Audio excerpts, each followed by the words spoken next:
It's 1 o'clock in the afternoon, so I would like to start the afternoon session. The afternoon session start with the keynote speech session. So I would like to invite the Oni sensei to the speaker of the keynote session.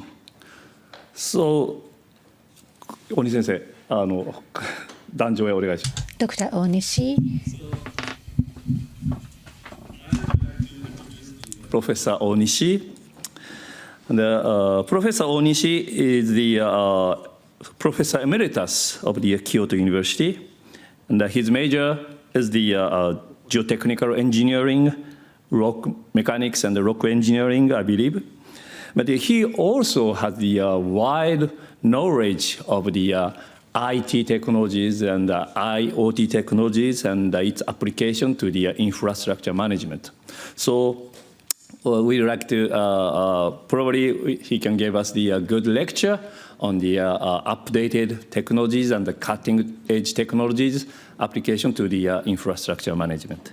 And also that can be applied to the disaster management. So, Oni sensei, please, thank you very much. よろしくお願いします。Thank you very much, Dr. Adachi, for kind introduction. I'm very honored and pleasure to make presentation at this. Hi. Oh, hi. Okay. Mask protective. Very honored to make presentation at this PIARC International Workshop on road disaster management using latest information technologies in Kyoto. Kyoto is the hottest place in Japan right now, and you may enjoy how the temperature goes up. Anyway, my topic in today's topic is recent road infrastructure maintenance technologies essential for advanced disaster management. This is my view. So some part of the presentation may not match with your ideas. So afterward, you may give me some questions in that case.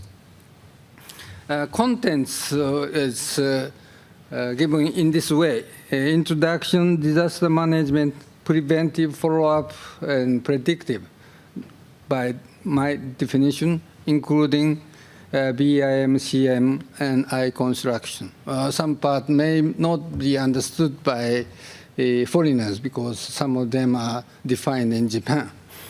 And new technologies like measurement equipment, drone, use of AI, and finally, how to create 3D data. 3D data is very important in my lecture. I should say how to create and how to use it, and come to the conclusion. Well, everybody knows the infrastructure subject to external factors like earthquake, tsunami, heavy rain, slope failure, deterioration, aging, etc. Many factors influence the infrastructures, especially for road, river, harbor, airport, etc. And road include bridge, tunnel, slope, pavement, building, etc. In Japan, the government defined that the residents people should be careful about disaster prevention, mitigation, and avoidance. And some structures, infrastructure should be stayed long. The longevity is very important for aging and disasters. Then what we do with these future social infrastructures, 10 years later, 30 years later, 100 years later, we have to be very careful. The infrastructure should be safe for a long time, but we need lots of human resources, lots of fun, lots of people's ideas. But some of them can be sustained by many people's support.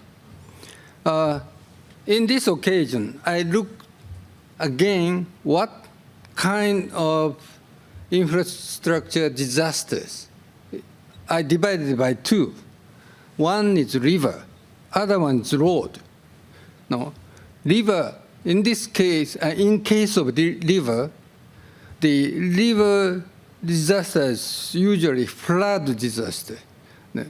If the levee breaks, the flood or water come into the residential area. That damage is very wide.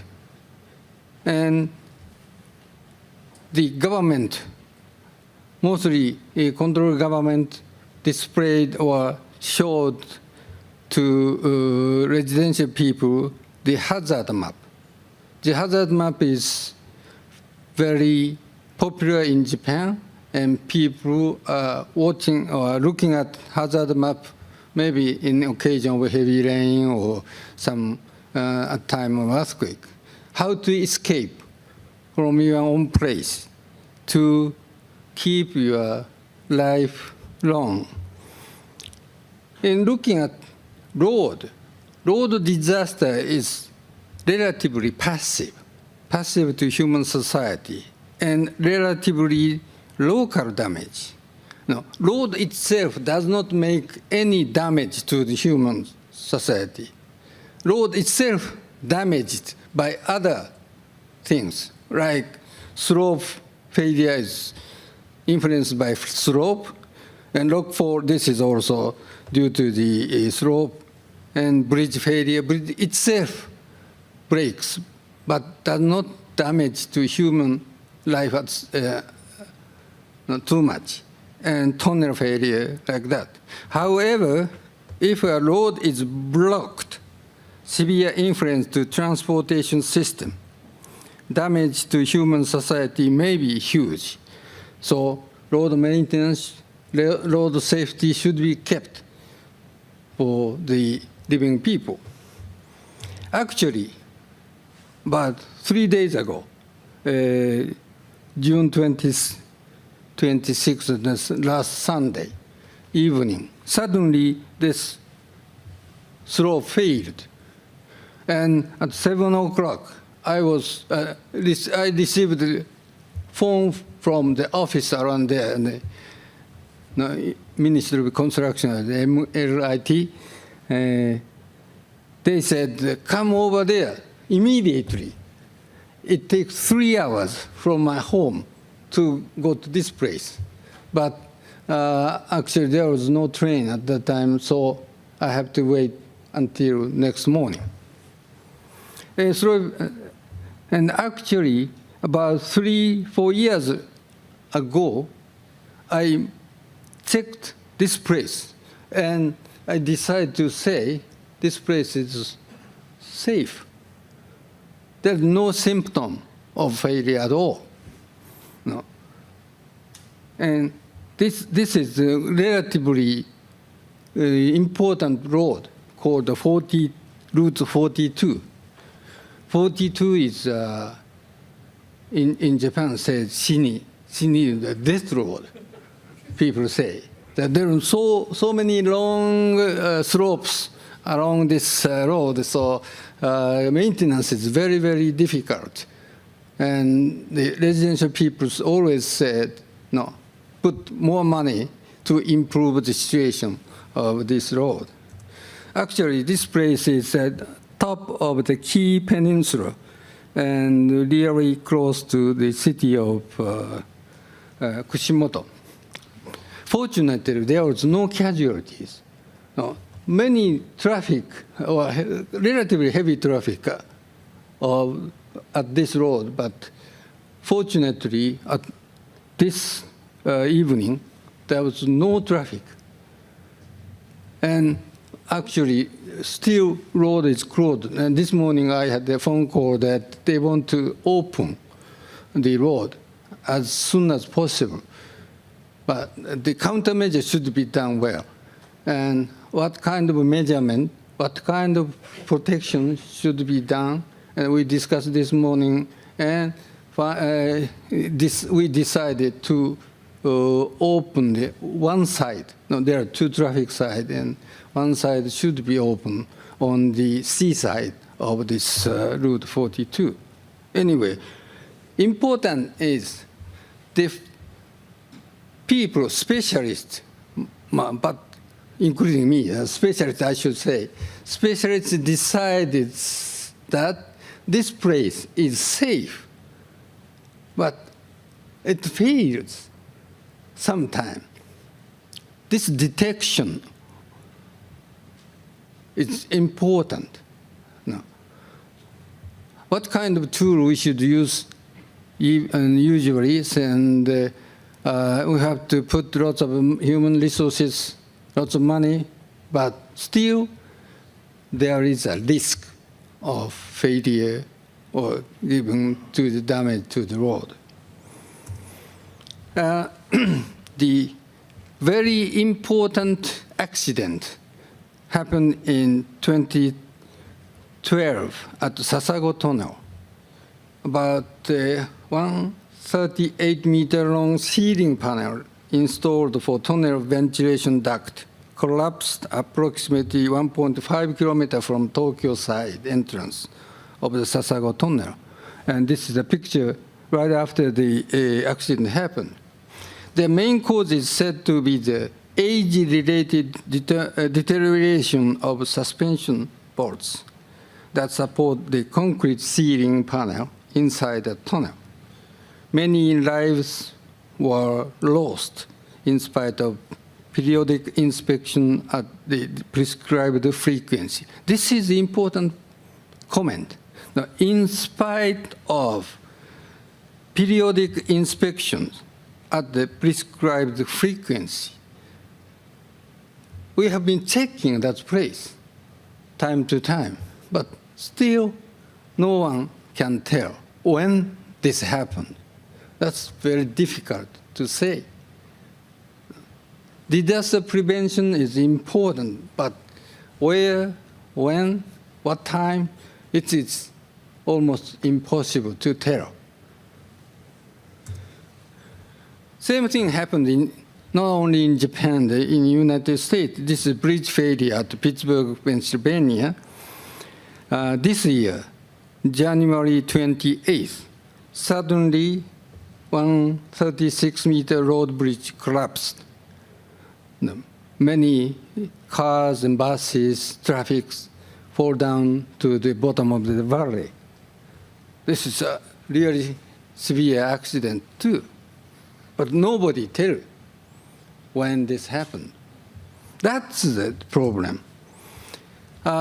You can read these pages. No, it takes time to follow all of them, but it is important to predict as accurately as possible when, where, on what scale, and in what form a disaster will occur. But it is not easy to grasp these factors even with advanced academic knowledge and technical capabilities. Disaster prevention management should be carried out at the road management site for the potential disaster area identified in the road disaster prevention inspections that require special attention in terms of management. The specialists, including you, specialists in road, should be careful to identify potential disaster area. Potential means pretty wide. So how can we narrow it to point out where is the important and also has a risk? I summarized into 3 cases for maintenance. Preventive maintenance. This is usually done. Many people, including you, are working very hard to detect what happened. Maybe some years later, by aging, this bridge deteriorated and cannot be used. The preventive maintenance is a method of inspecting infrastructure, facilities, and performing maintenance before problem occurs. The objective is to detect signs of trouble and maintain the infrastructure in a normal state. When it is safe we have to keep it. And post-maintenance or follow-up maintenance, it's called after the accident occurs. The post-maintenance is a method to deal with disaster and problems after they occur. The objective is to minimize damage to the infrastructure and restore it promptly. So those two are main treatment for the structures or infrastructures. Everybody knows. The third one is coming in. That's called predictive maintenance. The method that constantly monitor infrastructure facilities to detect signs of a failure and abnormalities in real time for maintenance. That means constant monitoring. You have to monitor what the behavior of those infrastructure. The predictive maintenance incorporating to IoT differs from preventive maintenance and follow-up maintenance in terms of timing and real-time response. Real-time response is important in this sentence. Predictive maintenance is expected to have a variety of benefits, such as improving efficiency of inspection work, optimizing maintenance, and preventing disasters. And in our country, there are many people are working on the I-construction concept. I-construction with BIM and CIM. The Ministry of Emeritus promoting in I-construction should be supported by many companies and also government, local government too. The Japanese government policy always said, our land is tough and flexible country, and also, of course, safe and secure land. In this policy, keyword is used, as already I said, disaster prevention, mitigation, and avoidance. People should avoid living in the hazard area. So we have to keep safe in any case. And this idea was triggered by 2012 Sasago tunnel accident. And the government moving in this direction. And however, what can we do? Do we have a good tool to solve this problem? New direction in disaster management? Is there anyone to use it? New concept in construction society is proposed. Use BIM, CIM, I-construction, etc. And what the government decided is, first of all, understand the current status of all infrastructures in Japan, all over the place in Japan. All infrastructure should be measured. What condition is it? Measurement should be done and organized database for maintenance started. Infrastructure inspection should be done every 5 years. That started 2014. And every 5 years. So first round finished 2019, 2 years ago. However, the inspection should be done basically close-up inspection by your own eye. Human eye should be used.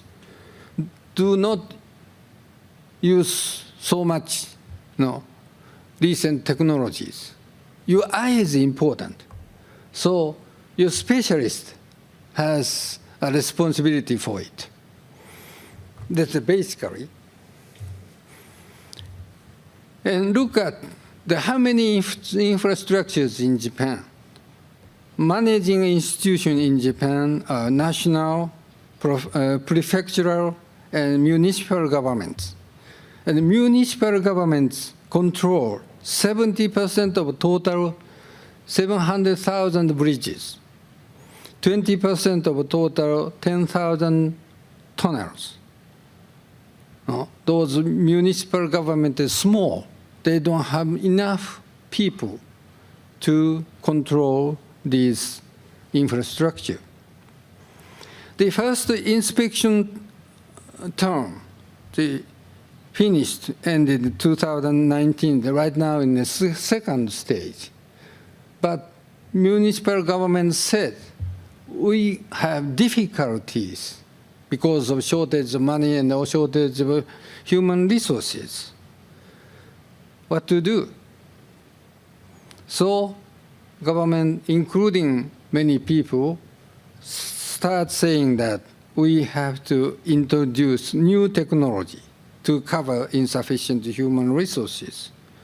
That's come to digitization, digitalization, digital transformation. But digital transformation is very popular right now in Japan. Look at infrastructures. Some infrastructure stays very, very long. This is one example.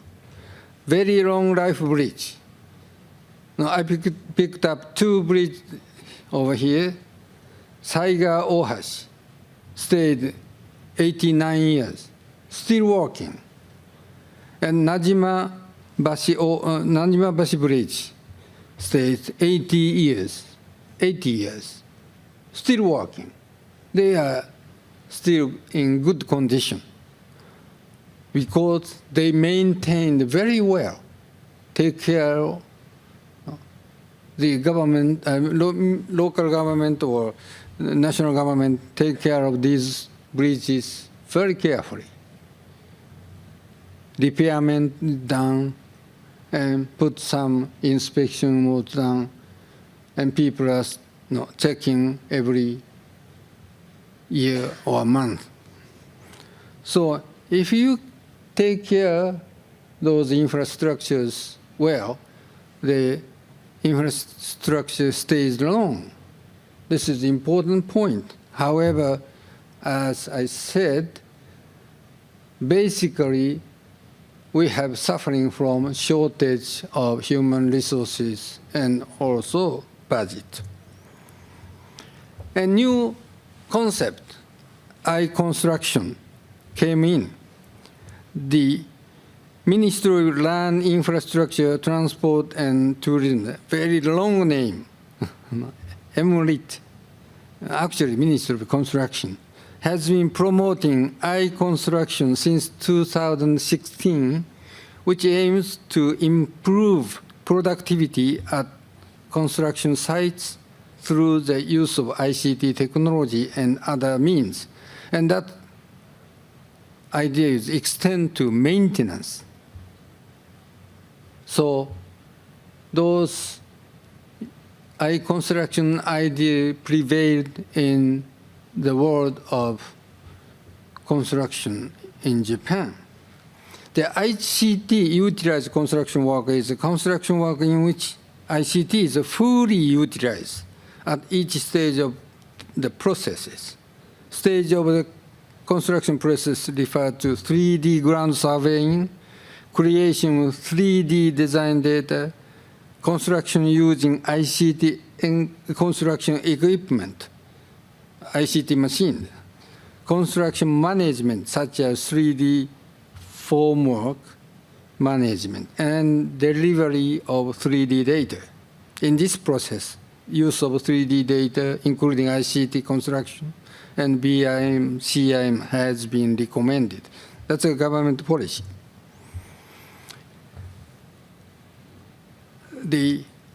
In the future, I-construction aims to construction smoothly, in the future, I-construction aims to smoothly connect the entire construction process from surveying to design, construction, and maintenance using 3D data and to accelerate the introduction and utilization of new technologies, new construction methods, and new materials. 3D is a very important idea to be used in the maintenance itself. The infrastructure DX, the eye contraction now, concept now moving toward infrastructure DX. While it is important to complete each step of the process, it is also important to create new values by linking data obtained through these efforts and utilizing them in a cross-sectional manner. This means data stored or data obtained yourself should be used in other places. Data should be connected one by one until maintenance is done. So, digital transformation in infrastructure area defined by MLIT is there are two background of efforts. The one is the issue at construction site, future labor shortage, disaster countermeasures, aging infrastructures. Those problems should be solved by this new technology. And change in socio-economic conditions, the progress of social innovation. In our country says Society 5.0. And countless, contactless and remote way of working. Remote working, to say, they don't have to go to the real site in a long distance away. And promotion of digitization of public administration. So we need to promote the digitalization and smart infrastructure in the infrastructure sector. This is just concept. Now, there's a lot of difficulties, but we have to conquer that problem. This picture shows you how our country in construction companies and governmental area, how we are doing work so far. The upper part is a conventional way, surveying, or construction plan, construction process, and inspection. Those are done pretty well. However, those work are completed in one section or one stage. Those data are not transferred to next stage in a very good form. As next stage has to have their own work again, and next one also. There are lots of work came in between each stages.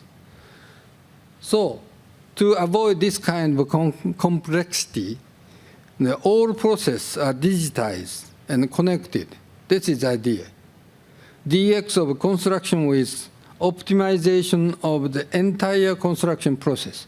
Optimization should be done in entire process. Optimization is done in each stages. It is the present status. So people are trying to move the data one stage to another smoothly. This is not done well, not yet. And this picture actually, Komatsu is a machine company and a construction machine company strategy. DX smart construction ideas presented in several places.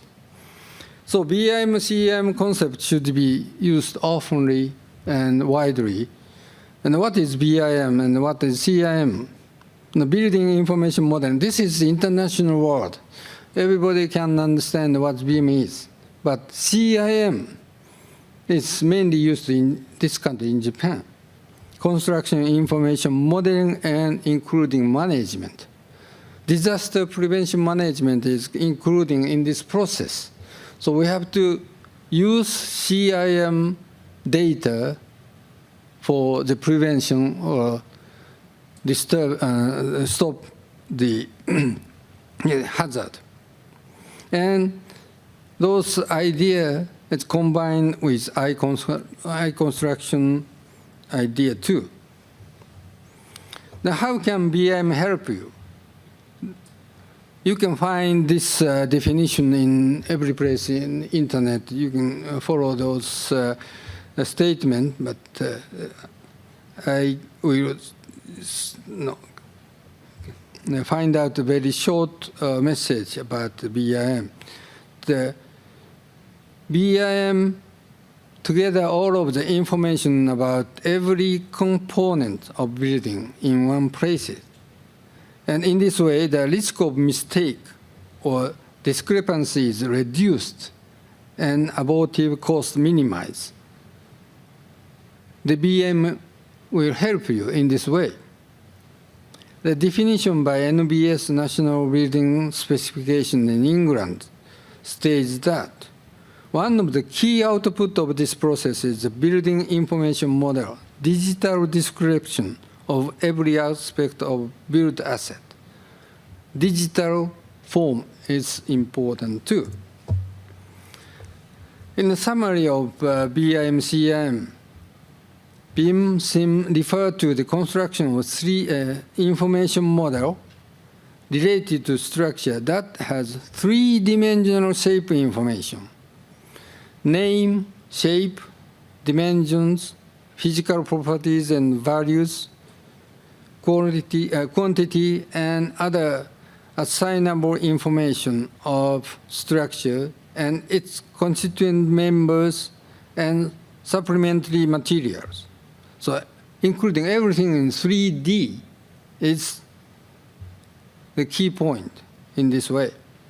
BIM-CIM refer to the introduction of 3D model from the planning, surveying, and design stages and subsequent construction and maintenance management stages while enhancing the information. They ensure the quality in a series of construction, production, and management systems. This should be connected with disaster prevention too. If you use this idea, you can make this kind of integrated model in 3D, including every step of different model, topographic model, geological, soil model, linear model, earthwork, in this case earthwork, geometry model, and structure model. Everything combined in one pictures. You can see beforehand what is the completed structure is. And now some trial has been done in our country. One person field measurement and 3D modeling for form control. That means after when you see the finished structure, you take a measure by laser scanning or photogrammetry and make 3D model, 3D measurement model. And the other one came from the design model, and both are compared, overlapped. And if there is some discrepancy between two, you have to correct it. But this discrepancy, a difference is small. That's finished. The structure is made well. That is the idea to use 3D data. I'll show you one sample using the CIM model. This is a picture of a bridge. No, old bridge was replaced by new bridge. And new bridge is right, you see, this is a new bridge, and old bridge right here. And work is to remove the old bridge without disturbing traffic of new bridge. And 3D models made by using a total station, laser scanner, and other method, and whole 3D models made. And process is animated like this. I didn't bring animation, but just picture, and start with removing pavement on the surface of bridge, old bridge, and taking the machine out from here. And next stage is take out the floor of the bridge. Over here, panel is removed from one by one. See, and panel is taken out from the supporting bridge. The machine can continuously working, and how we can see how the process is done. And one panel, whole panel taken out, and next one coming gradually, step by step, like this. And all of the panel or bridge, in the upper bridge, taken out. See, this is the final stage of one package. And next one, we have to work to demolish this pier. And then we make the story or movie or whatever picture in 3D, and what kind of problem may occur on how smoothly we proceed this kind of construction, not construction, this is deconstruction work. And if you make this kind of 3D model continuously, you have to store it. You have to make database for the maintenance. You know the whole process of making structures, and you can find out what's wrong afterward. This is one example of the idea. Says in later time, you see the sum of the cracks on the surface of pier, of this pier, then record it. And the record includes when it was inspected, what is it, and what location is.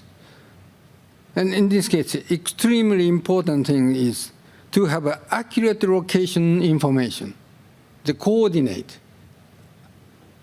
The why?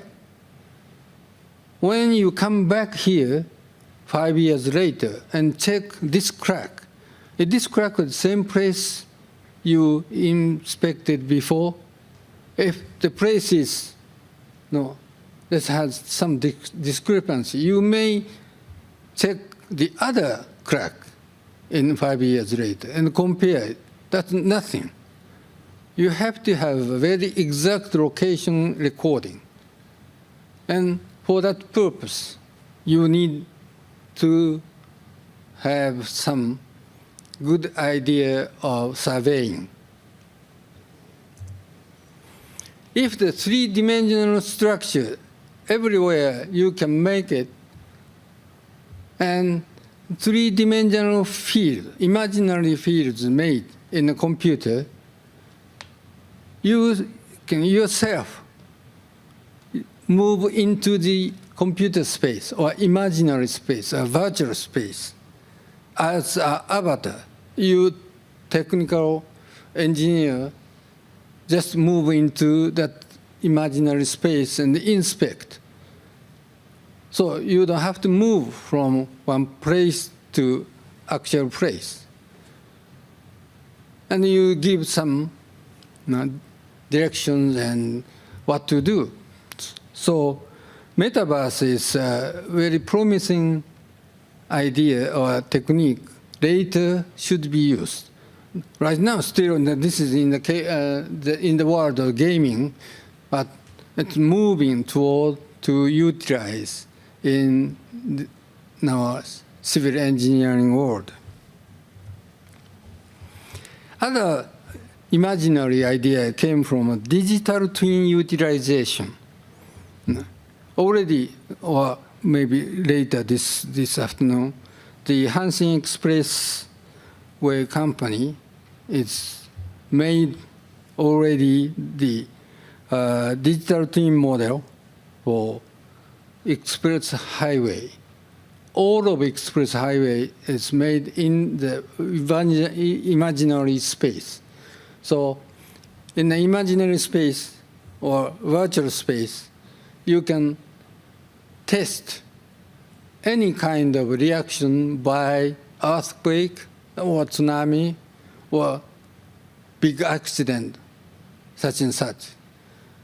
And those analysis can be done in any way.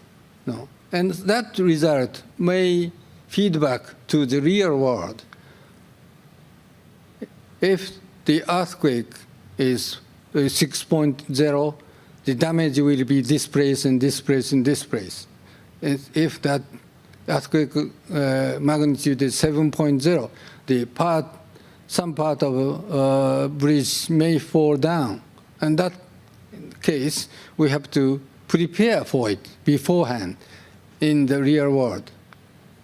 We already know the sum of the results. Of course, the accuracy may not be so good, but we can make some guess what to do in case of very heavy damage came in from the natural hazard. It's called the digital world, digital twin. So the model has been done in 3D, and we have an idea to utilize it if they exist. But however, in the real world, we have to make measurement. No? For that purpose, digitalization techniques, optical fiber, laser scanning, LiDAR, digital photogrammetry, computer vision, such and such. And we have some small gadgets like downsizing MEMS, high precision MEMS or whatever, and big data, AI processing. Those all in our hand. We can use them as much as possible. And also, the measurements can be taken anywhere and viewed anywhere. That means if you think you need measurement at this place, just bring your small gadget and put it over there and get some data. And those data can be analyzed and sent to your office, and immediately you can see what's going on. And this kind of very remote connecting is now becoming usual. Sensor development, measurement, equipment development, data wireless LAN communication, those are coming in our world. And those connection is global network, cloud usage, big data processing, and apply AI analysis.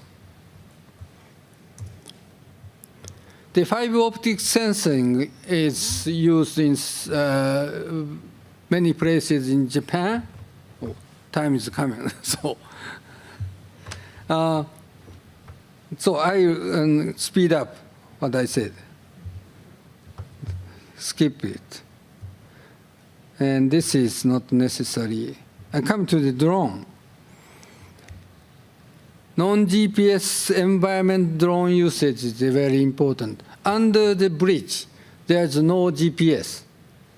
So how can we control the drone and take information? And also, in the tunnel, there's no GPS. We have to use some special tool like IMU, Inertial Measurement Unit. This unit can very often used in airplane and boat or many places. And this is coming to our hand. It's becoming very cheap and very small. So put into the drone and control the drone in the non-GPS condition. And another analytical method called simultaneous localization and mapping, SLAM technique. This is automatically identify your own location by watching surrounding your circumstances. And needs some calculation power, but it works well. And quickly, I finish. No. And 3D, I keep saying 3D data is important. Can you take 3D easily? Of course. Structure from motion technique came in. It developed last 20 years, and recently we become practical. This what I did. The small pond, dry pond, and took picture by using your iPhone. And the picture is like this, movie. And from these data, 20 minutes later, I made this one. This is 3D data construction. Very cheap.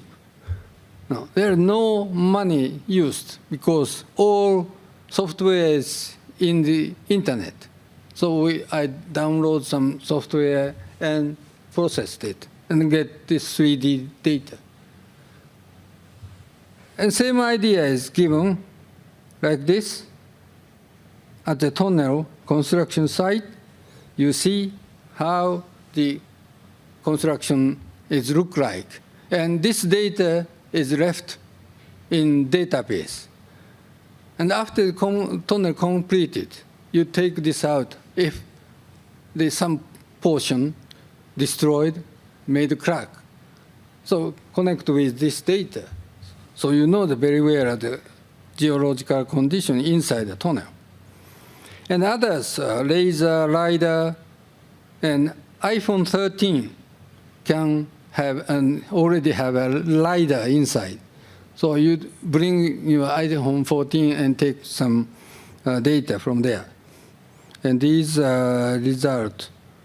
No. And MMS system is laser scanning and photograph. Camera is set on the top of the top of the vehicle, and take pictures. Have a 3D model. And this one is real MIMM, mobile image and mapping machine, specially designed for tunnel inspection. Because in tunnel inspection, you have to block tunnel for a while, disturbing traffic. So to avoid that, take the picture and also laser scanning data and combine together. And where the crack are and where is deformation happen in the wall of the tunnel.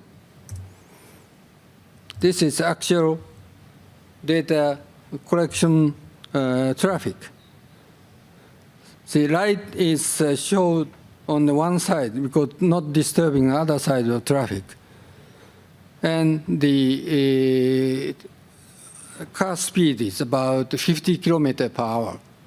So there's no disturbance for the traffic at all. Very precise data is obtained. And 5 years later, we run the same place and compare two data and where it is deteriorating, where it's still good or not. Then data scanning like this, this is especially don't need. And green laser drone is coming in. That means we can measure the depth of the water pond or river. So you'd have to use a boat, fly with green laser.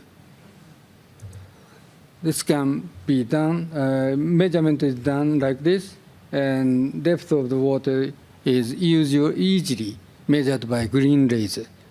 And also, after the rain, red laser cannot detect, cannot measure at all because of refraction. The green laser don't have any problem to take data after the water rainfall. And utilization 3D point cloud data may done in Shizuoka Prefecture. They are making very huge accumulated 3D point cloud data in preparation for disaster that may happen tomorrow, and open to the public. And check something happen, immediately compare how much the volume fall down, or what's the cross-section of that disaster place. So finally, the AI is already used. You already know to detect the crack distribution and to find out optimal, to find out the location. It may happen for the slope stability and tunnel data collection done with AI, and finally come to the conclusion. In managing road disaster, it is important to consider which framework to use: preventive, follow-up, or predictive. And last one, the utilization of 3D data, incorporation into BIM, CIM, and record keeping are useful for disaster prevention of infrastructure. So this is the end of my talk. Thank you very much for your attention. Thank you, Oni-sensei, such an informative keynote speech. So we don't have so much time for the question and answer. So let's make a big hand to the Oni-sensei again.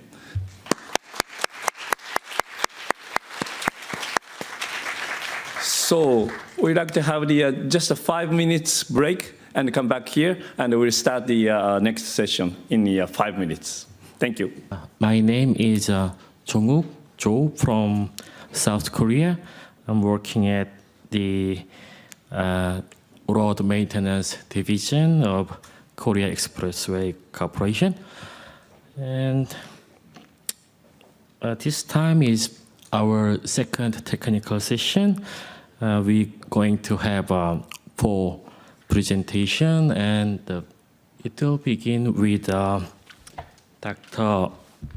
Saki YOTSUI.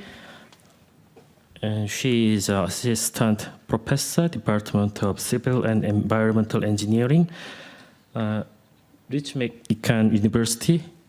So please welcome. You can begin. Well, thank you. Good morning, good afternoon, everyone again. I am Saki YOTSUI from Ritsumeikan University. So thank you so much for giving me this kind of opportunity to talk about risk management in respect with natural hazards in Japan, focus on the damage to bridges. So first of all, let me quickly introduce myself. I joined Ritsumeikan University as assistant professor in 2020. My main research topic is disaster prevention, focused on fatality modeling, evacuation strategy, and disaster risk management. So before joining Ritsumeikan University, I worked at the reinsurance broking company for 2 years as a catastrophe risk analyst. So today, I'm going to split this presentation into 4 sections. In section 1, I will give a brief introduction overview of natural hazard risk management. In section 2, we dive into risk mitigation in Japan when looking at the road and bridges. And finally, Section 3 and Section 4 is a brief overview of my current research topics together with the next research tasks. So today, I hope that you have a good understanding of the Japanese current status and challenges of the risk management and risk finance system for laws and abilities in Japan. So first of all, what is the risk management? So extremely natural hazards are becoming more severe and widespread due to the global warming. Risk management is a coordinated activity to direct and control an organization with regards to risk. Disaster risk reduction is the application of disaster risk reduction policies and strategies to prevent new disaster risk, reduce existing disaster risks, and manage residual risk, contributing to the strengthening of resilience and reduction of disaster losses. There are options for risk management.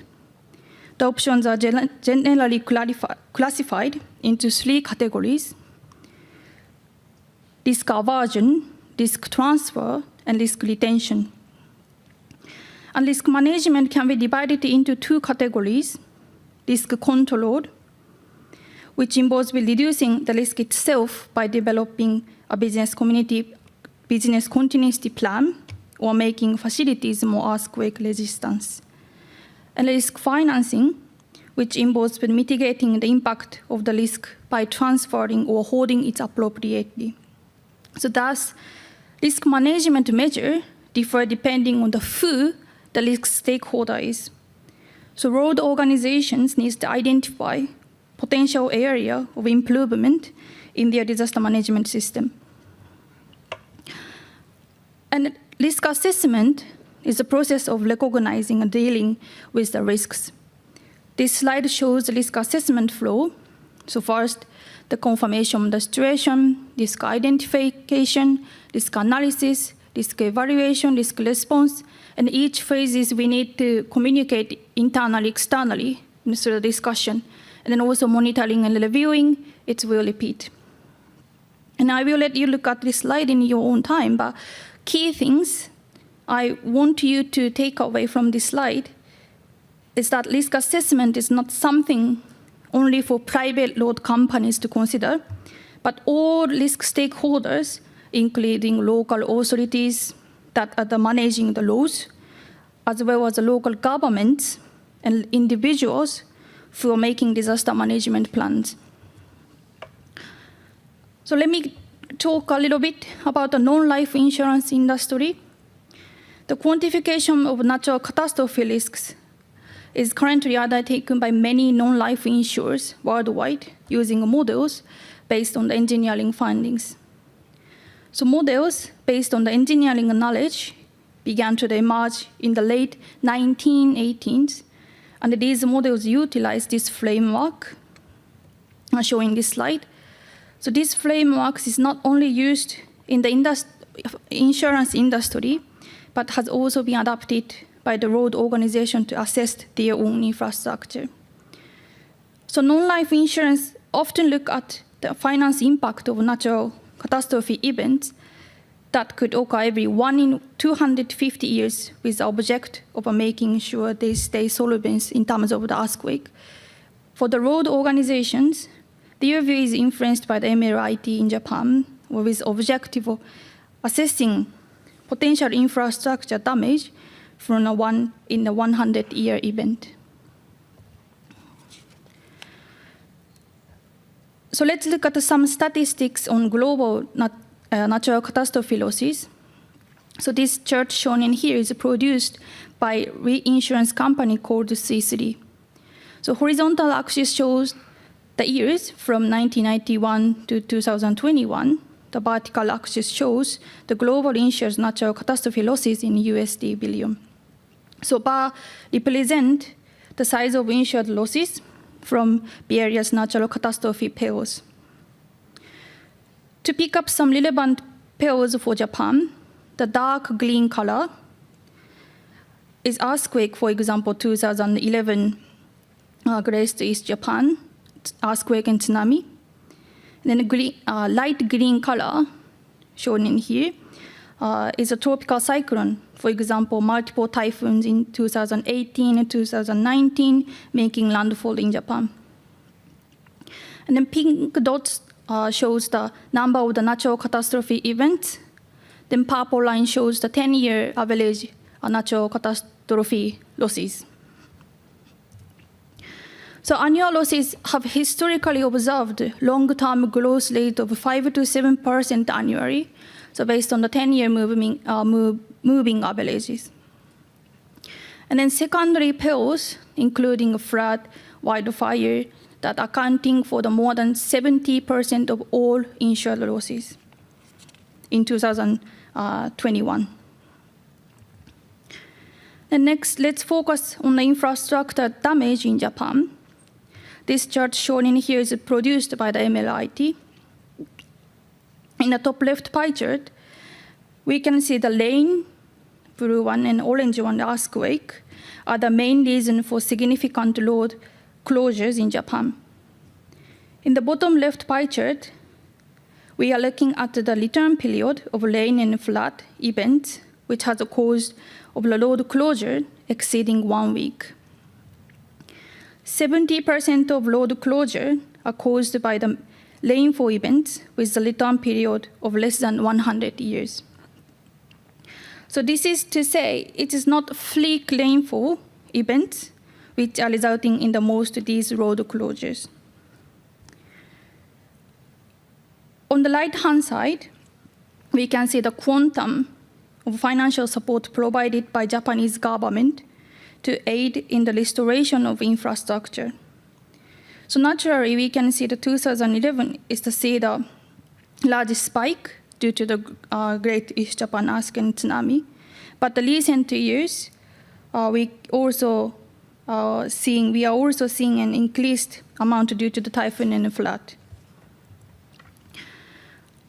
Then turning to the human casualty side of the risk management. So this figure shows the number of the deaths and the missing person from various natural catastrophe hazard in Japan from 1993 to 2020. So as you can see, 1995 and 2011 stand out with the Great Hanshin Awaji earthquake and Great East Japan earthquake and tsunami. But at the same time, there are the meaningful number of fatalities from typhoon and flood each year, with no clear trend that these are reducing. When looking at the factors that impact vulnerability of bridges to natural catastrophe, I would like to highlight 3 points shown in here. Some have already explained by Professor Ohnishi, but the first is vast majority of bridges in Japan are managed by the prefectural or governmental or local level, as shown in the pie chart, where the red blocks represent privately managed bridges, by the remainder managed by the varying level of government authorities. So this links closely links to the second point, that these bridges are the considerable ages and require significant financial upkeep to maintain their condition. Finally, we are also seeing the decreasing number of staffs available and able to assist in the post-event restoration, as shown in the bottom graph and here. Then I'd like to present 5 challenges of risk management, risk finance system for the road and bridges in Japan. So according to the MLIT and the Tokyo Metropolitan Government scenario for the earthquake that impact the Tokyo area future, the road restriction will likely be lifted in the stage starting from approximately 1 week after the disaster. So if road closures are closed as a result of landslide, it takes several months or more to restore them. And the severity of damages from natural hazards has not decreasing, as evidenced by the 2016 Kumamoto earthquake and July 2020 heavy rain, And then financial burden on the national and local government has also accordingly increased. So we need a compensation system that takes into account both regular operation and the times of disaster. So it is necessary to promote public-private partnership or public financial initiatives. So one example, one Japanese insurance company has started selling a new insurance product to local authorities and private road organizations.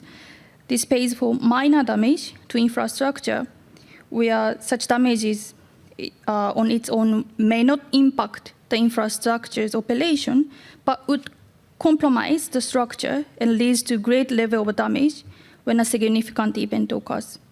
So the system appears to use sensors to constantly monitor the condition of the roads and pay out insurance claims in order to implement repairs or countermeasures ahead of the next event. The system is expected to reduce damage and insurance payments when a significant event occurs by taking proactive measures ahead of time. But I am not sure how far this initiative has progressed, but it will take time in order to verify the effectiveness of this product.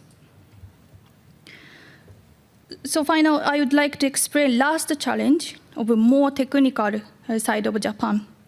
So recent years, bridges have been washed away by floods almost every year. And heavy rain fell in July 2020. The 17 bridges are washed away in the Kuma River and Kumamoto Prefecture, Japan. The current Japanese specifications for highway bridge do not assume flooding up to the gutters, and not only water pressure, or only water pressure to the piers and seismic hydrodynamic pressures is considered to act on the bridge piers in relation to the planet high water level. But when the bridge is washed away, it not only makes evacuation difficult and may result in the human casualty in the event of the disaster, but also delay rescue, restoration, and reconstruction after disaster.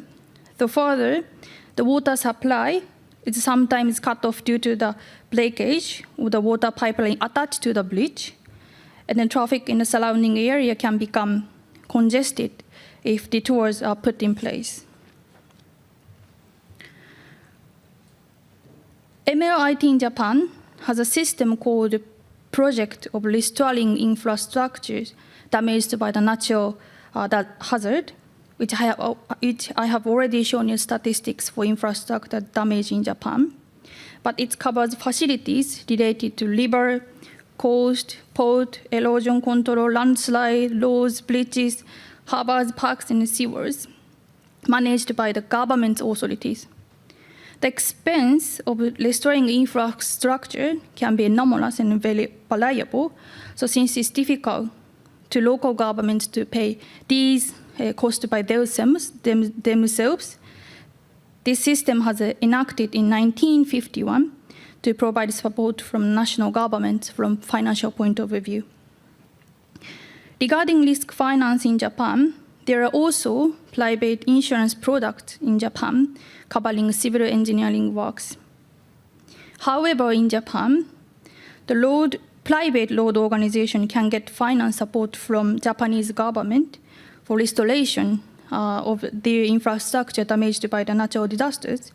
So therefore, giving a little incentive for private road organization to purchase that kind of insurance. As for the infrastructure, the level of government support varies from high level all the way to no support and combination in between.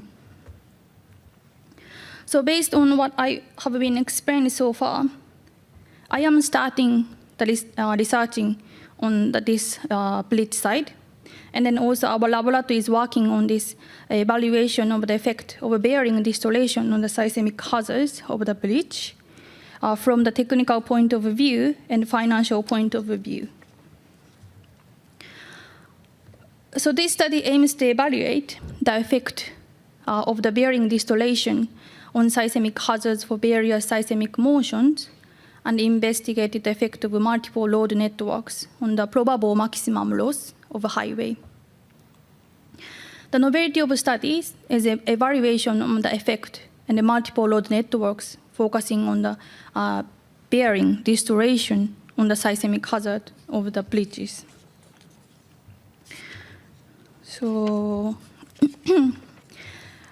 I don't have enough time to explain everything today, but the takeaway is that this framework, as I shown in the previous slide, this framework has been used to assess these kind of analysis engineering field. So we set the 3 models, model 1 as a normal bearing model, and the model 2 and 3 as a deteriorated bearing models. And we used around 200 seismic data point from the earthquake with JMA, magnitude of 6 or greater than that occurred in 2011, 2016, and 2018 in Japan. In the hazard module, we calculated the relationship between peak ground velocity and a 50 years probability of exceedance, and vulnerability module, the rupture probability calculated for the seismic data, and the corresponding fragility curves are created. And then we finally calculated probable maximum loss using restoration cost, highway to loss, travel time loss, and human casualties. Then we found how much differences of PML between bridge with normal bearing and the distorted bearings.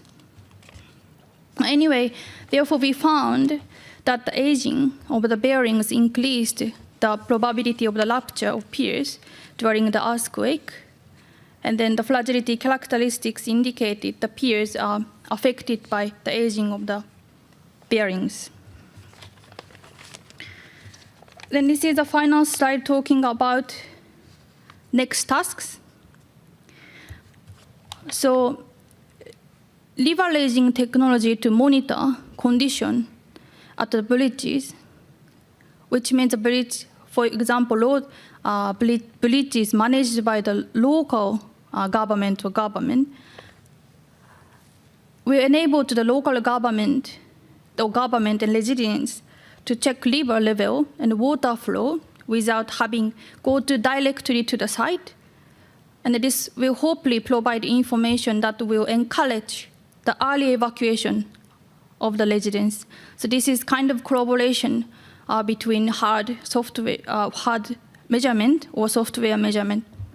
And then early restriction of the infrastructure is a priority in the world when natural disasters are becoming more widespread and more significant in scale. So we need to consider the future direction of designing the public burden system and how the private sector can help. I wanted to focus on new challenge in risk management, risk finance system for road and bridge in Japan. But road organizations should not only think about the reducing damage to road or bridge itself, but also considering interaction with the local people, as well as the urban development, the community development. So it's not just talking about the risk finance, but the last message from me is I hope that public sector, private sector researchers will work together to implement initiatives to reduce infrastructure damage and human casualties from natural hazard. So here is our acknowledgement and the references. So thank you so much for listening. Yes, thank you, Dr. Saki. I believe you're going to have a great conclusion for the next research. Yes, thank you. And we're going to have a discussion after all 4 presenters finish it. So next presenter will be Mr. Yuji Nishigaki-san. He is an assistant manager from the General Affairs and Planning Department, Kansai branch, West Nippon Expressway. So, his presentation title is Minimize Expressway Closure Time in Natural Disaster. Please welcome Mr. Yuji. Thank you for your introduction. Hello, everyone. I'm Yuji Nishigaki from West Nippon Expressway Company, or Next West. Today, my topic is minimize expressway closure time in natural disaster.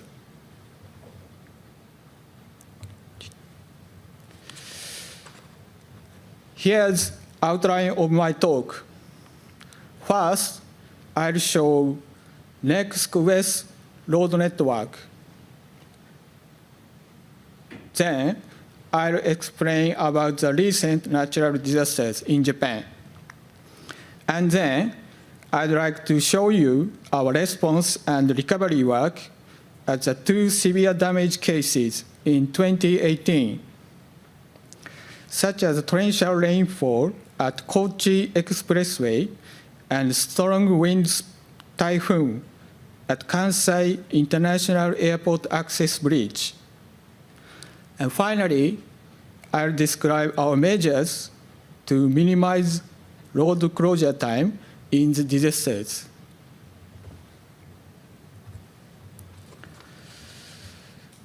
Next West operates the expressways network as shown in this map.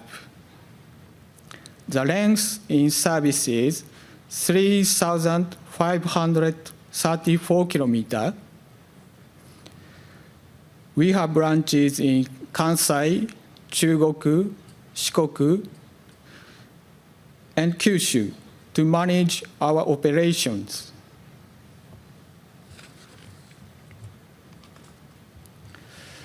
Because of global warming, recently we had a series of natural disasters in Japan. And Next West has been trying to work on minimization of the road closure time.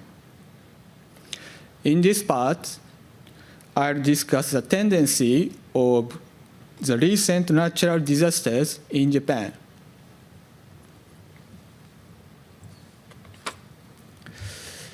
The common natural disasters on Japanese expressways are torrential rains and typhoons, earthquakes, and heavy snowfalls. Today, I'd like to focus on the damages caused by the torrential rain and typhoons, and introduce what Next West did to minimize expressway closure time.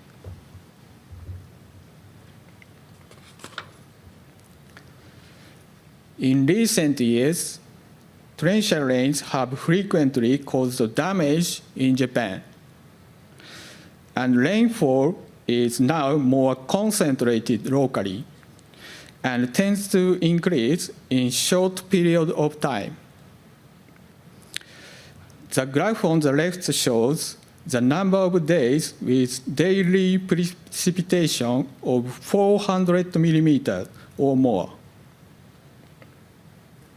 The graph on the right shows the number of annual occurrences of 1 hour precipitation of 80 millimeters or more. Compared to 1975 to 1985 average and the 2010 to 2020 average, the number of days with daily rainfall exceeding 400 millimeters has increased about 2.7 times, as the left graph. Also, the number of days with hourly rainfall exceeding 80 millimeters has increased about 1.7 times.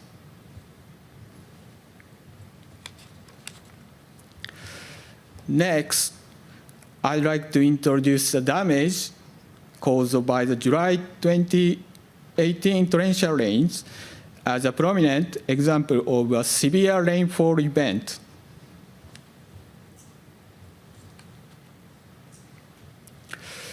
The torrential rainfall in July 2018 caused record-breaking rainfall over a wide area and for a long period of time, with special warnings for heavy rainfall issued in 11 prefectures.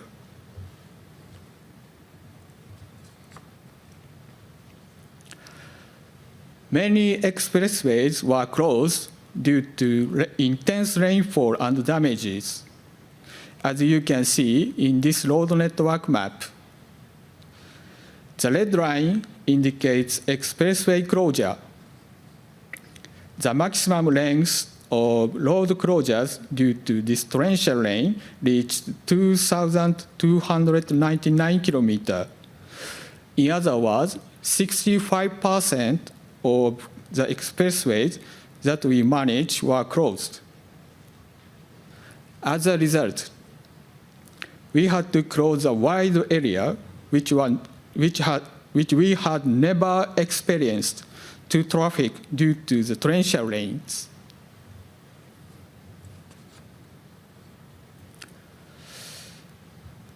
The number of damaged areas was about 300, and 49 areas required time for recovery.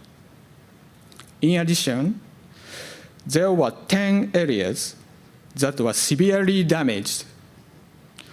Most of damage was caused by landslides in the earthwork section of the expressway and debris coming in from outside the expressway. On the next slide, I'll present a case of serious disaster that is Kochi Expressway.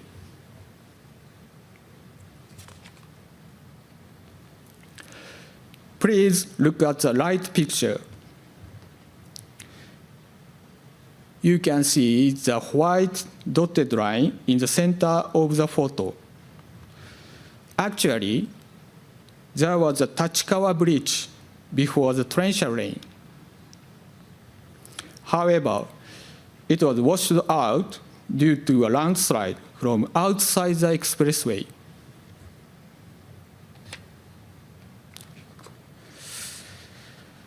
The damages of our expressway were so serious, and everybody thought that we need to spend plenty of time to reopen traffic.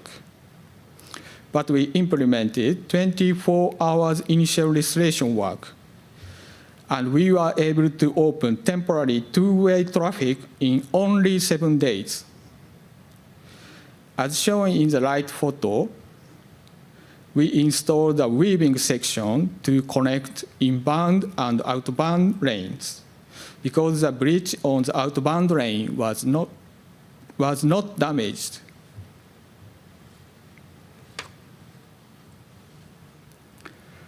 One year after the disaster, restoration work was completed, as a photo on the right. During the restoration work, the temporary two-way traffic which we made contributed to keep track safety.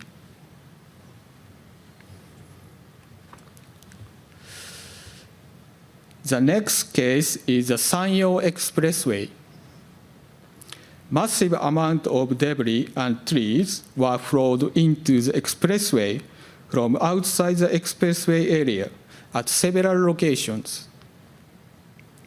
We also implemented 24 hours initial restoration work to open temporary two-way traffic, as the same as Tachikawa Bridge case.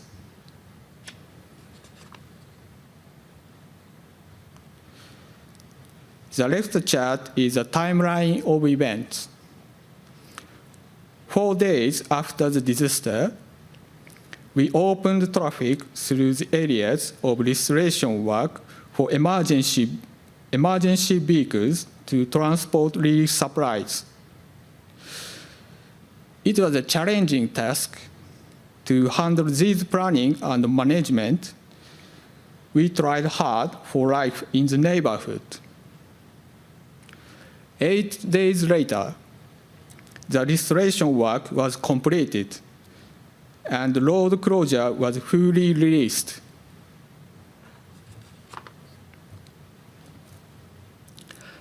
Now, I'd like to explain the damage caused by Typhoon number 21 in September 2018.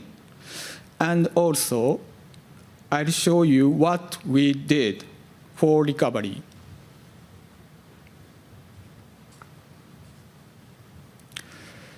This typhoon was extremely windy, and some areas recorded the strongest wind speeding observation history. Then, we had a lot of damage caused by wind.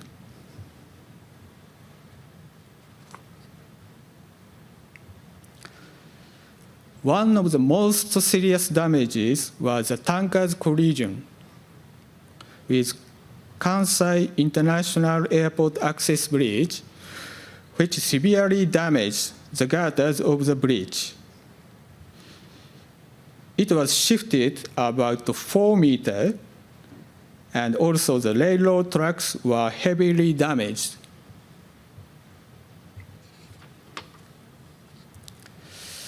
Now, I'll tell you restoration process.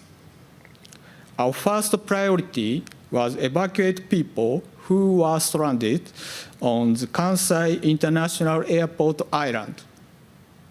First, we opened traffic for emergency vehicles with alternating one-way traffic on the eastbound route, which was less damaged.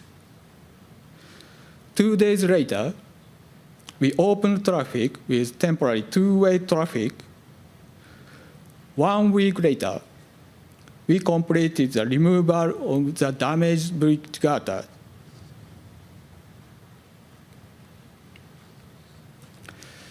Subsequently, we carried out restoration work.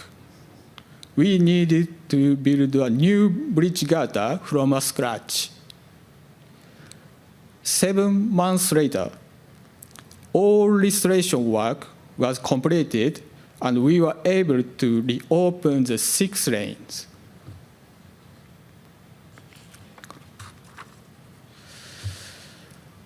Next, I'd like to explain our current measures to minimize road closure time in natural disasters.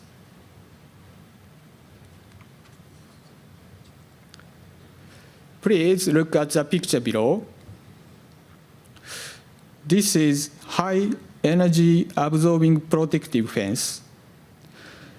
According to our internal report, a large number of debris from outside the expressway can easily cause the large-scale disasters.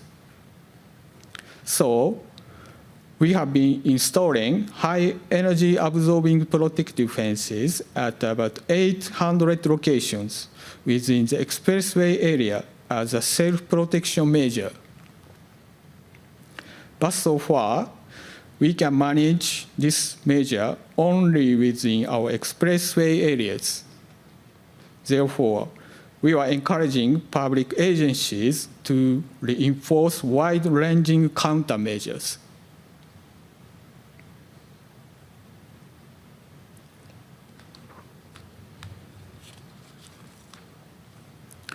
As the next measure that we introduce, rigid protective barriers.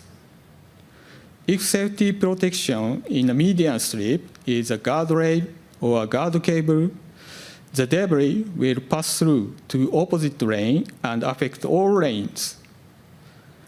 Since removing debris requires a lot of time, we are proceeding to install rigid protective fences to minimize the spread of debris. It will allow traffic to pass through the opposite lane unaffected by debris flow.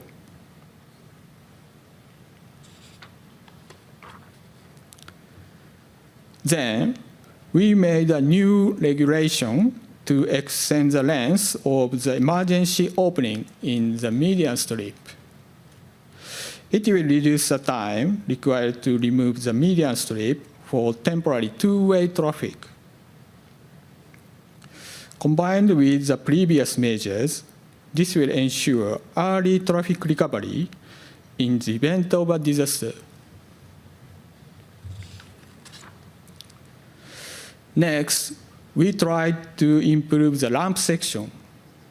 Normally, the ramp section has only one lane, but by widening the shoulder to 2 meters, we can create 2 lanes to operate in the event of a disaster. This will not only reduce the possibility of interchange closure due to a disaster, but also increase the possibility of main lane traffic recovery in the event of a disaster.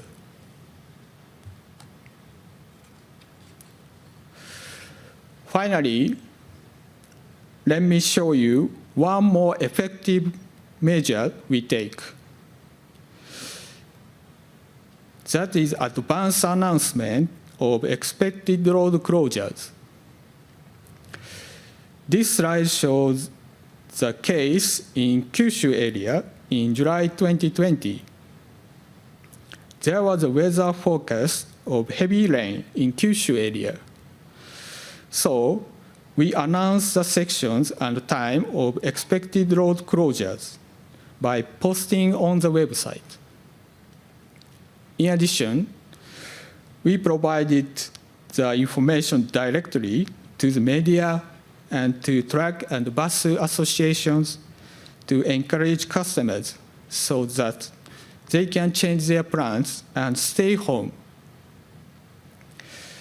That clearly helped to minimize the social impacts.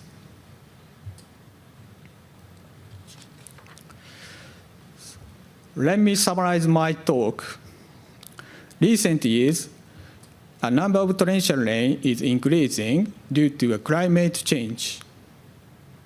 So we have been making effort to minimize expressway closure time in natural disasters.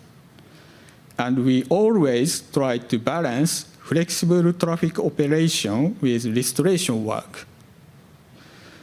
Also, we are taking the measures for the future disasters, such as installation of high-energy absorbing fences, rigid protective barriers in the median strip, and extend the length of the emergency opening in the median strip.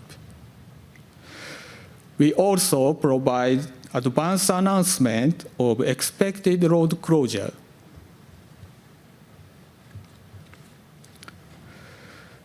We'll continue working on more speedy recovery of road networks in natural disasters to prepare for future disasters.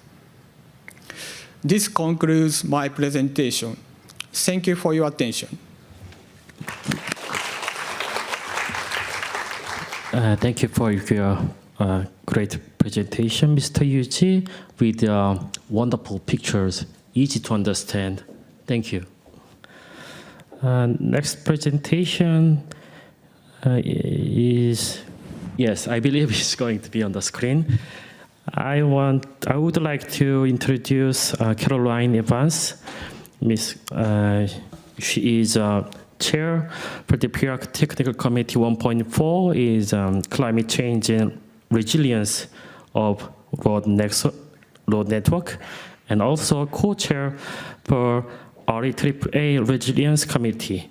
So please welcome Ms. Caroline. Thank you very much for that kind introduction, and good afternoon to all of you who are participating in Japan and also online. And thank you very much for the opportunity to present today. So as introduced, I am the chair of PIARC Technical Committee 1.4 Climate Change and Resilience of Road Networks. And I'm also the co-chair of the REAAA Climate Change, Resilience and Disaster Management Committee, together with David Rowland from Australia. Now, my presentation today will be on integrating transport resilience into REAAA strategic initiatives. Now, in particular, it will focus on the alignment of REAAA work and the connections which this has with a specific number of PIARC technical committees in the areas of climate change, resilience, and also disaster management. So by way of introduction, REAAA is the Road Engineering Association of Australia and Australasia. REAAA was set up in 1973 with a permanent secretariat in Malaysia. It has more than 1,400 members in about 24 countries, and its function is essentially to promote the practice of road engineering and related professions in the Asia-Pacific region through developing professional links with and between countries in the region. Now, local REAAA chapters have been set up in a number of countries, such as Australia, Brunei, Korea, Malaysia, New Zealand, and also in the Philippines. Now, in terms of the structure of my presentation today, I'll first provide a definition of resilience in the context of climate change events and also road infrastructure. I'll then highlight the main aspects of the REAAA Committee on Climate Change Resilience and Disaster Management. Next, I'll provide a summary of the work being conducted in PIARC Technical Committee 1.4 Climate Change and Resilience of Road Networks, and also connections which the REAAA Committee has to Technical Committee 1.5 Disaster Management. I'll then discuss the next steps of the REAAA Committee with a focus on building on the findings of a scanning tour which took place a number of years ago in South Korea and Japan relating to resilient infrastructure. I'd like to note a key photo on this slide, the top photo. This was taken at the top of the Akashi Koko Bridge, not far from Kyoto, and this was a photo that was taken on the tour. Finally, I'd like to talk about some collaborative opportunities then in the areas of resilience between PIARC and also REAAA. So there are many definitions of resilience, and here are some which we are no doubt familiar with. In the context of climate change, it is recognised that climate change impacts affect more than one asset. Hence, consideration of traffic operations, things like alternative pavements, safety, the rerouting of traffic in emergency situations, communication also to road users via intelligent transport systems are all required in both the short and also the longer term. It's recognised that there are several levels encapsulated in the definition of resilience. So resilience broadly means to plan and prepare for minimising disruptions in the face of shocks and stresses, to recover rapidly when they do occur, and to adapt steadily to minimise future impacts as part of a cyclical and also proactive holistic risk management system as seen pictured on this slide. So this slide here outlines why the issues of climate change and resilience are important to address, and many of these have already been highlighted in the last number of presentations. So there are a magnitude of climate change and other hazards which are occurring worldwide. So some of these examples are provided here with the occurrence of floods, typhoons, cyclones, hurricanes, and other hazards which are occurring, such as rising sea levels and also drought. Now, as everything is interlinked in this world, there are widespread drivers across themes like poverty, inequality, population densities, which correlates directly to the impacts from a variety of hazards, whether these be biological hazards such as the COVID-19 situation, or cybersecurity, ageing of infrastructure, natural disasters, and also others. This can all result in amplified effects of various hazards on transport infrastructure and also network operations. For example, it is recognised that the COVID-19 pandemic was an event which had a low probability but very high consequences at the economic and social levels, as we've seen. Now, as road networks, transport and intermodal transport are already complex in themselves, there are additional impacts which hazards impose. This can result in amplified effects, where the reduced capacity to handle one problem increases the risk of another problem. Here, the COVID-19 situation can amplify the effects of other climatic threats which are occurring. So, for example, other hazards such as landslides, floods, storms or earthquakes are still occurring in the face of COVID-19, leading to further complexities for owners, operators and also society. So cooperation with PIARC has been a key strategic initiative of the REAAA Technical Committee for many years. 3 areas of relevance to both REAAA and PIARC have been identified across pavement technology, also climate change, resilience and disaster management, and also road safety. And these are all shown on this slide. Subsequently, 3 REAAA committees have been established. So in particular, for the focus of today's presentation, the second committee topic has been identified as being one of great interest to REAAA. This is also because this subject has not been a specific topic previously addressed by the REAAA Technical Committee. Hence, the establishment of this REAAA committee addresses this omission. As a result, a new REAAA committee has been established, which links to key aspects for both Technical Committee 1.5 and also 1.4. 1.5, I will also note, is led, of course, by Yukio Adachi from Japan. In a sense, this REAAA committee has been set up as a mirror group to enable the concepts of resilience to be integrated across both associations. This is also because not all member countries are the same in each association. Hence, there is a benefit of identifying specific actions and also examples undertaken even across a broader, worldwide spectrum. So in terms of the aims, the tasks of the REAAA committee are demonstrated on this slide, and these are generally aligned with the terms of reference of PIARC Technical Committees 1.4 and also 1.5, whilst at the same time we're exploring issues specific to Asia and Australasia. The aim of this committee is also to act as a liaison between REAAA member countries and also the PIARC technical committees to enable additional case studies and information to be disseminated between the 2 associations. So there are clear connection points between the associations through the provision of inputs into PIARC's work program and also the sharing of information from PIARC to REAAA. This can be seen on this slide here where the REAAA work plan is identified, and it shows this dissemination of information that I've just been describing on topics such as adaptation strategies, climate change adaptation frameworks, and also the sharing of information related to natural disasters between the associations. Now, the work plan of this committee also provides an opportunity for more specific issues in Asia and Australasia to be explored, where it's intended that 2 additional reports be delivered.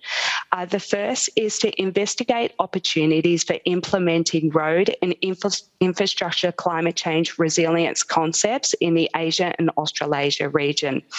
So this seeks to really extend on the recommendations and the issues identified in a Forum of European National Highway Research Laboratories scanning tour on infrastructure resilience that was held recently. So this entails the development of a report through the REAAA committee based on best practices to address opportunities and new case study information which has occurred since this tour took place.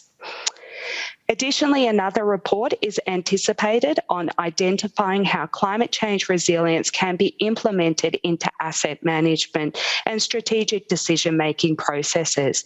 And here is envisaged that another report be developed based on case studies. Now, as part of the first deliverable to disseminate information between the associations, a key aspect has been to discuss the work undertaken by PIARC, and this is through examples such as the International Climate Change Adaptation Framework for Road Infrastructure, which was originally published in 2015.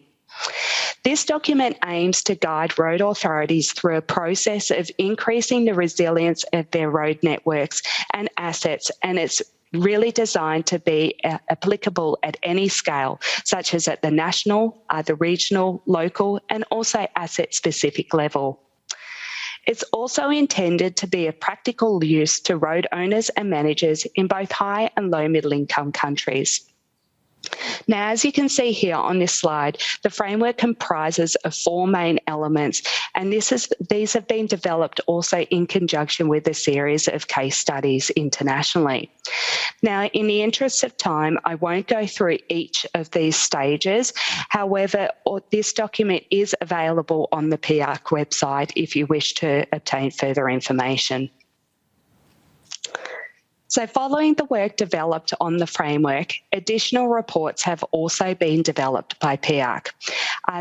Some of these are shown on this slide here, where the investigation and dissemination of information about adaptation strategies and also methodologies to increase the resilience of road infrastructure based on case studies has been developed.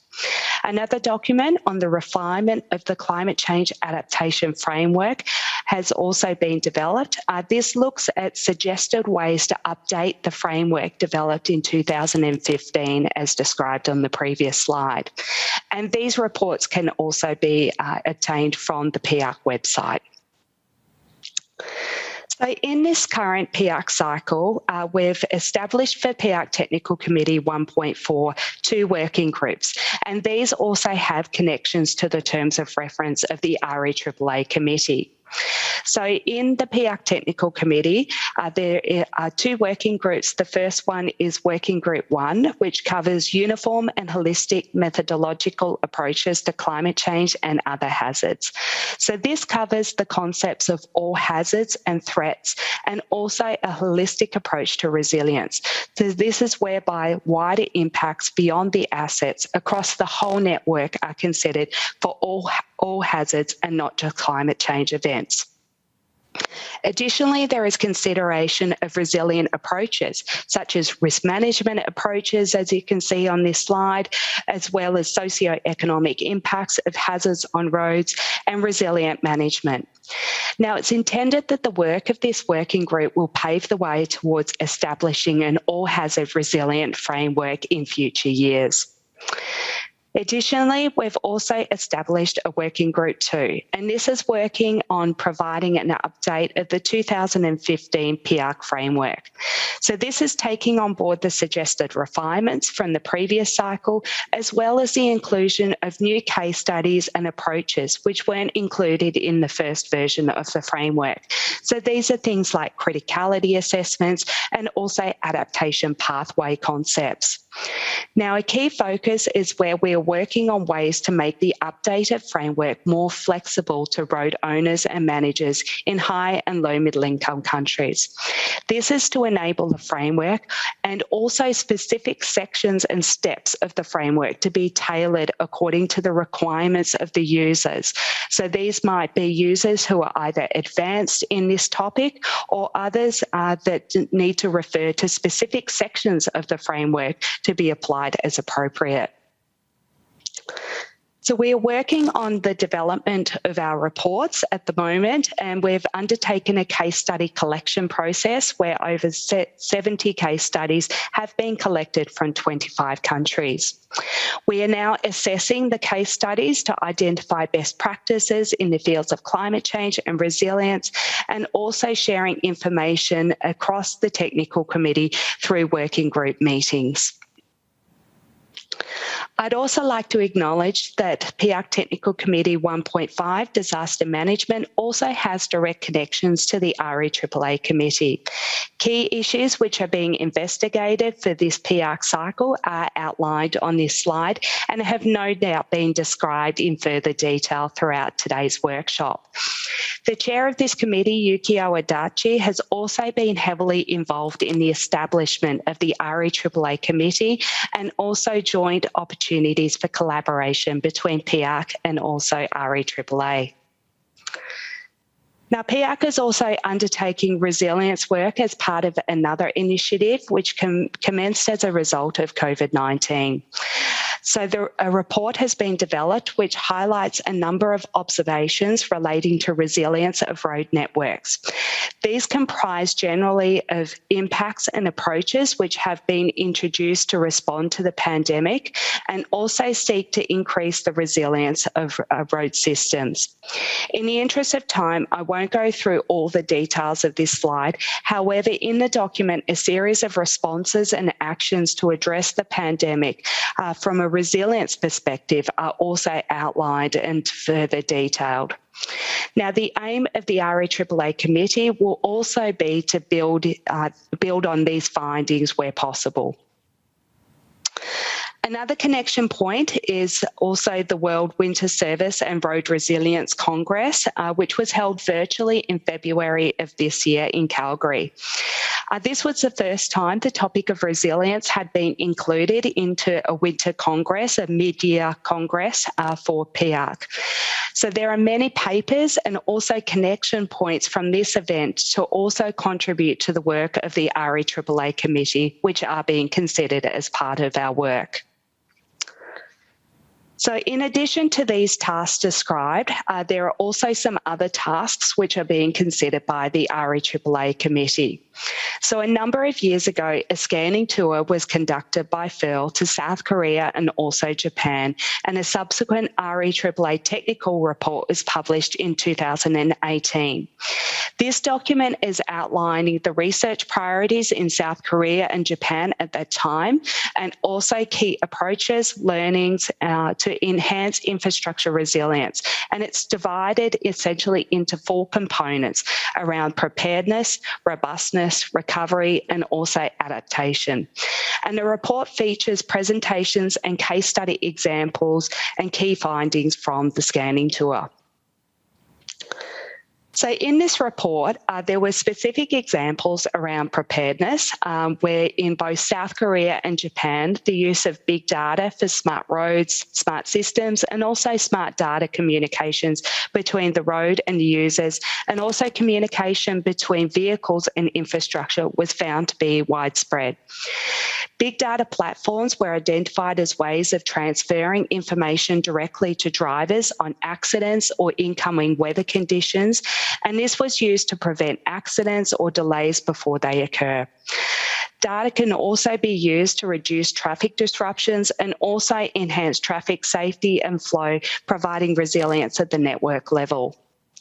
On this tour, we visited locations such as the Sawa Grand Bridge in South Korea, which has numerous sensors and collects data to monitor the stress levels on cables and movement of the bridge in terms of real time due to severe wind and also other climatic events. This information was shown to then be used for early warning systems to assist road users. In terms of robustness, there was a major focus on reducing the impacts of disaster and also maintaining ageing of infrastructure.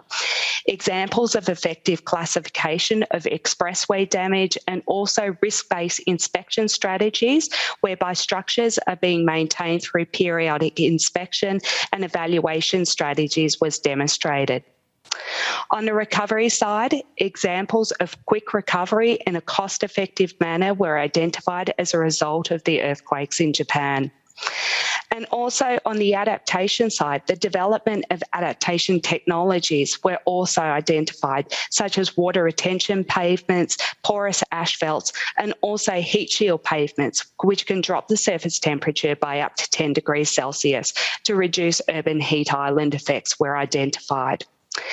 So work is currently underway by the REAAA committee to review these recommendations in the report and to also further explore the case studies which have been developed since the tour took place across the region and also building on relevant case studies from PIARC.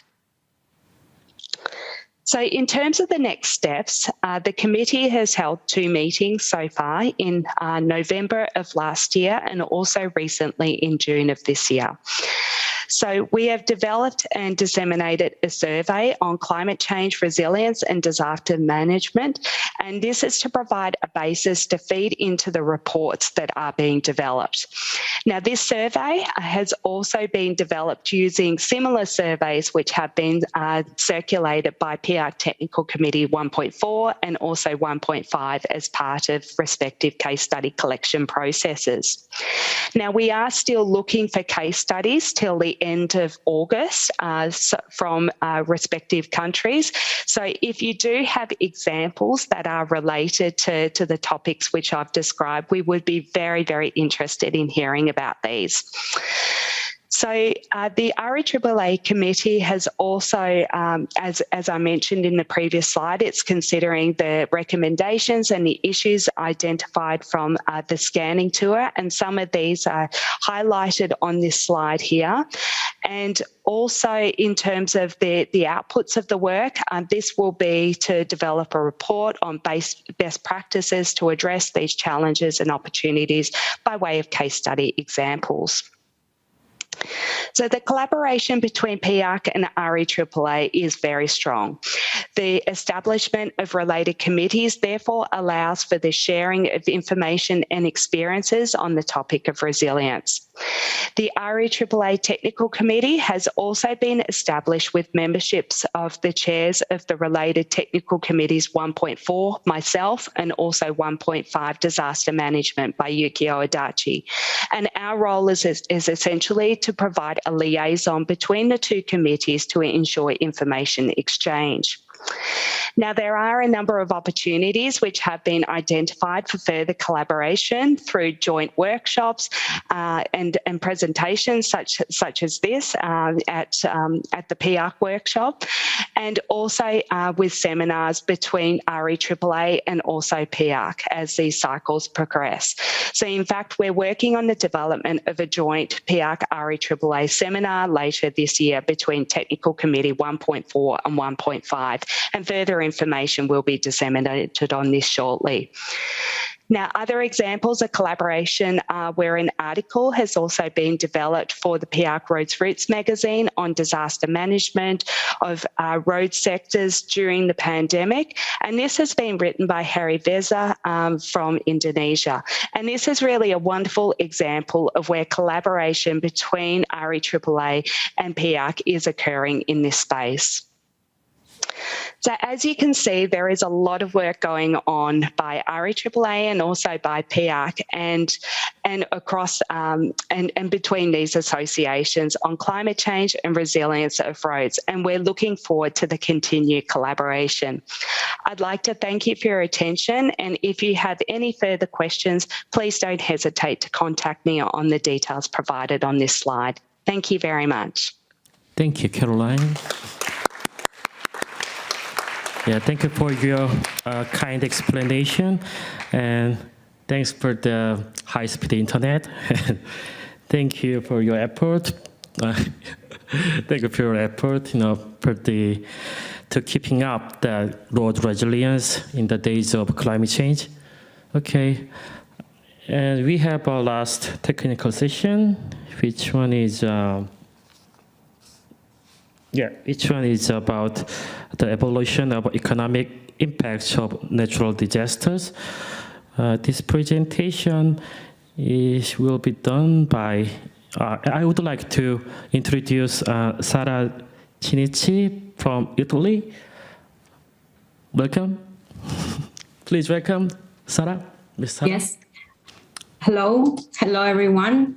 My name is Sara CHINNICI, and I work for a road management company here in Italy. The name of my company is ANAS, and in particular, I work in the Design and Construction Directorate, and my office is in charge of planning and monitoring the new road construction sites. And in this presentation, I'm going to talk about the evolution of economic impacts of natural disasters, with a special focus on impacts of disasters closely linked to climate change. So in particular, I am going to present a study, a scientific paper, that was published in 2019 in a scientific journal. The name of the journal is Proceedings of the National Academy of Sciences of the United States of America. And the title of the article that was published in the journal is Evidence for a Sharp Increase in the Economic Damages of Extreme Natural Disasters. This study, this research, was conducted by a group of Italian researchers working for two universities. The first university is an Italian one. The name is Scuola Superiore Sant'Anna in Pisa. And the second university is an American one, the Pennsylvania State University. As you can see from this slide,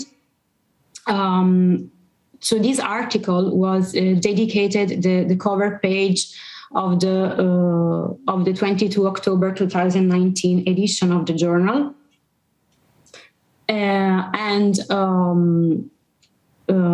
you can see from the title of this edition, and also from the picture shows a flooded farm in Arkansas. In this study, the researchers considered economic damages resulting from several disasters that occurred all over the world between 1960 and 2015, as recorded in the emergency events database of the Catholic University of Leuven in Belgium. But anyway, the researchers did not consider all the disasters between 1960 and 2015, but they focused only on disasters that were linked to climate change. So they restricted their attention to 6 categories most directly associated with climate change. So floods, extreme temperatures, droughts, storms, and wildfires and landslides. I chose this study because I am also a member of working group number 2 of Technical Committee 1.5 Disaster Management. And working group number 2 studies the financial aspects of disaster management. And so within this field of study, I think it's very interesting to analyze how the economic impacts of disasters have evolved according also to climate change. So of course, in this presentation, I'm going to talk about the main findings of this study. So the main results, but if you are interested in reading the full article, here are the references, and you can also download the PDF file using this link. So a first finding can be seen in this chart. This figure shows the yearly distribution of economic damages associated with the series of disasters that were considered by the researchers. As can you see, horizontally, there are the different years, and vertically, the economic damages expressed in billions of US dollars. The dashed red line maps the time progression of the 99th percentile, illustrating the marked increase in damage due to extreme events. So if, for example, we take into account the period of time that goes from 1970 to 2010, the data show that the economic impact of a particularly damaging disaster among the 1% most damaging increased about 20 times. So in 1970, a single disaster of this magnitude produced economic damages for $500 million. And in 2010, so produced about 10 billion of US dollars. So the increase is about 20 times. Of course, the magnitude of economic damage in case of extreme events depends on time, depends on gross domestic product of the area affected, on the size of the population in the area affected, on the climate zone, and of course on other interaction terms. To assess the influence of each one of these factors, the researchers developed two models. So in model 1, they took into account all the factors that I mentioned. And in model 2, they took into account only time and GDP. Anyway, using these two models, they obtained similar trends. So if, for example, they added into model 2 the population or used GDP per capita instead of GDP, or change the time range, the trends were similar. So on a global scale, the impacts of extreme events, the economic impacts of extreme events are increasing over time. So this very first result allow us to make a very first observation. So if the economic damages generated by extreme events are increasing, this reveals a poor capacity of the global society to adapt to this phenomena. I'm talking about the global society because this first finding was obtained considering disasters that occurred all over the world. So this is a global observation. But what happens if we look at the climate zone where the disaster takes place? So the relationship, which is the relationship between the increase of economic damage and the climate zone where the disaster takes place. So to answer this question, the researchers geolocalized all the disasters in their sample and assessed the economic damage in all the Köppen climate in all the climate zones of the Köppen climate classification system. The Köppen climate classification system is one of the most widely used climate classification systems. And in this classification, the climate zones are divided into 5 main categories. So the first category is the tropical one. The second, the dry areas are arid. Then there is the temperate zone. Then there is the cold zone, or also continental. And then the last one is the polar class. Anyway, in this study, the researchers didn't consider the polar class, so they took into account only 5 areas. And so in this chart, you can see only 4 lines, each corresponding to each one of the climate zone. So the blue line stands for cold areas, and the red line stands for arid areas. Please notice that these 2 lines are dashed line. And so please ignore this line because the data for these areas were considered not statistically significant. And please focus your attention only on the purple line and on the green line. The purple line stands for tropical areas, and the green line for temperate. So this chart shows the quantile regressions for damages associated to the disasters considered in the study in the different climate zones. As can you see, there is a sharper trend for temperate zone, the green line. So, for example, it has been estimated that each year a catastrophic event among the 1% most damaging produces an increase of $18 million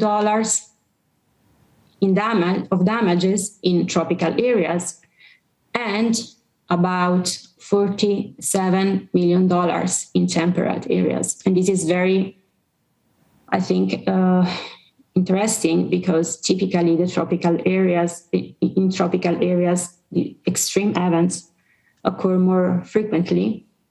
But maybe this means also that tropical areas are more prepared to face extreme events. So probably we need to be more prepared in areas that we traditionally consider safer.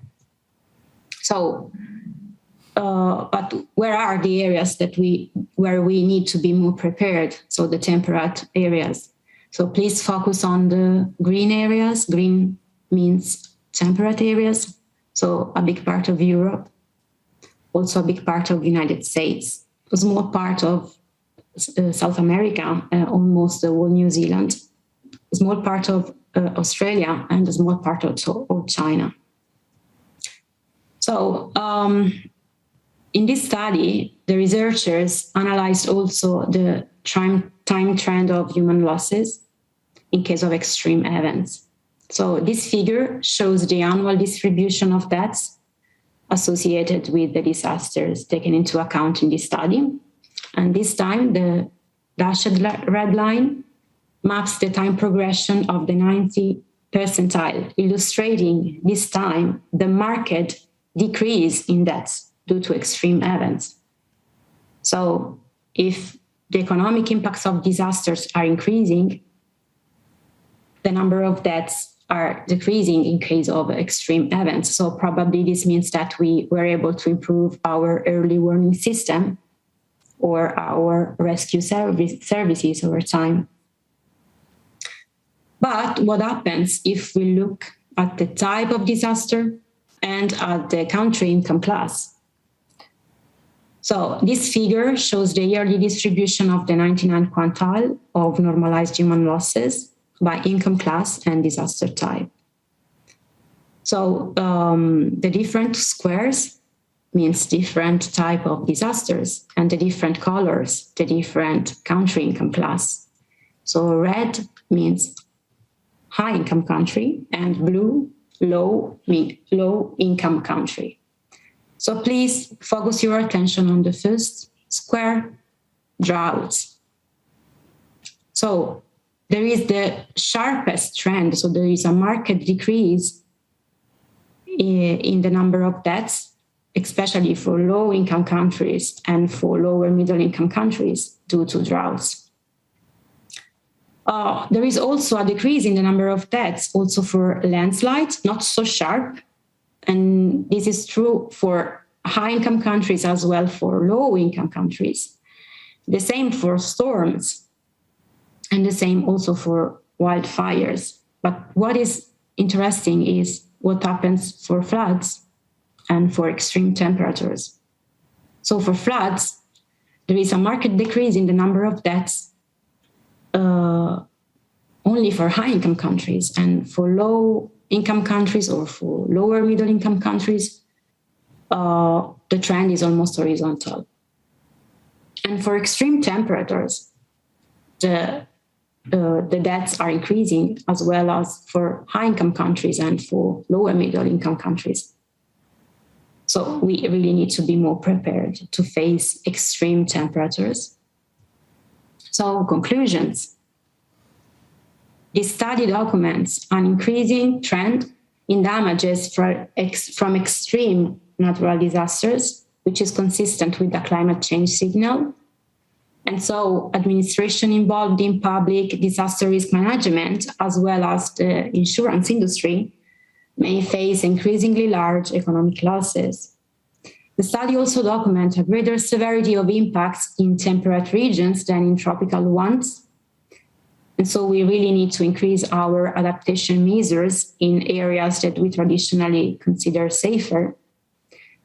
The study also documents a general decrease in casualties linked to natural disasters. So this means that we were able to improve our early warning systems or our rescue services on a global scale.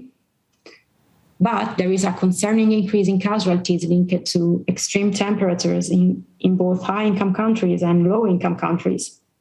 So we really need to be more prepared to face this threat.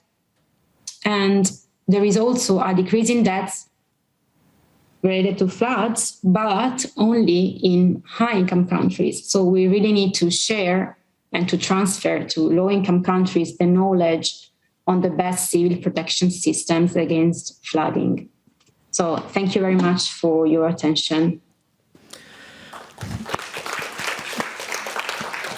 Yeah, Thank you for your presentation, Mrs. Sara. It is very interesting, and I totally agree about your conclusion. That high-income country should share that share the experience about to lower down the casualties from the flood or something. Okay, so we have about 10 minutes to share the information each other, and if you have any questions or concerns or comments, please raise your hand. And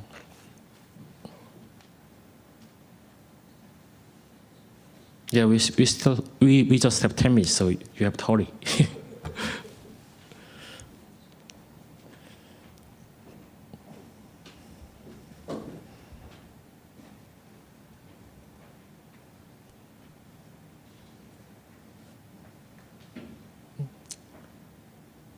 Okay.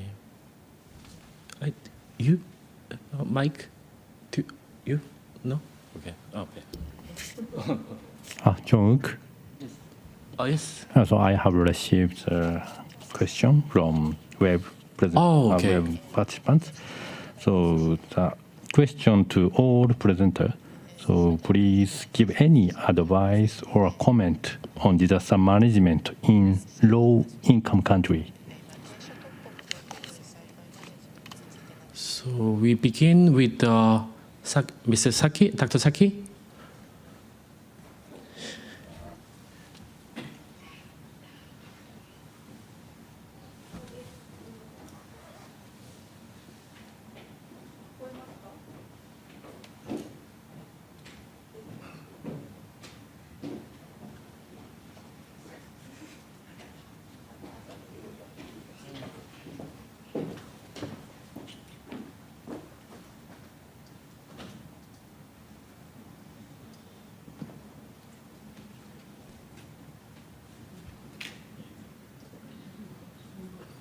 Dr. Saki, maybe you may go up to the mic.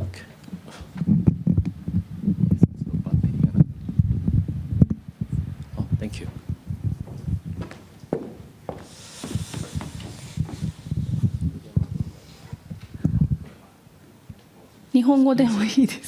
When I speak in Japanese, yes, please.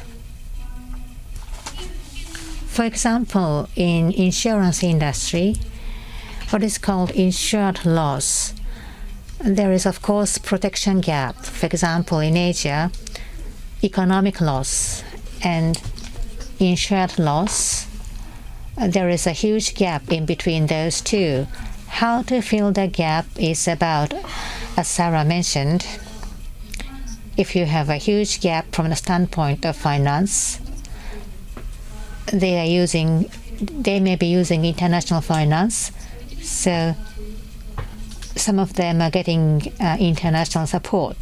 And at the technical side, high-income countries are sharing information. And I think that may be a challenging area as well.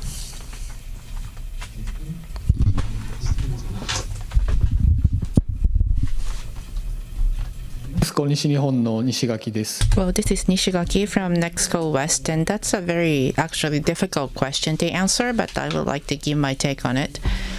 So I think it applies to any country, but the resources are limited. I think we all face the same thing, human resource or physical resources. So, and there are some disasters that we can predict to some extent, but as much as we can predict, I mean, we need to allocate the limited resource in an optimal manner. I think that's very important as part of the disaster management. And that's the learning that we had from the responses to the disasters.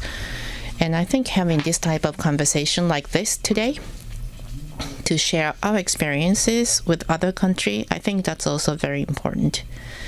Well, that was very quick, but that's my comment. Thank you. Thank you. And then Mrs. Caroline, please. Thank you very much for the question. Well, I'm just getting a little bit of feedback. Hopefully it's coming through okay. Now, in terms of PIARC Technical Committee 1.4, this is where we have looked at low middle income countries.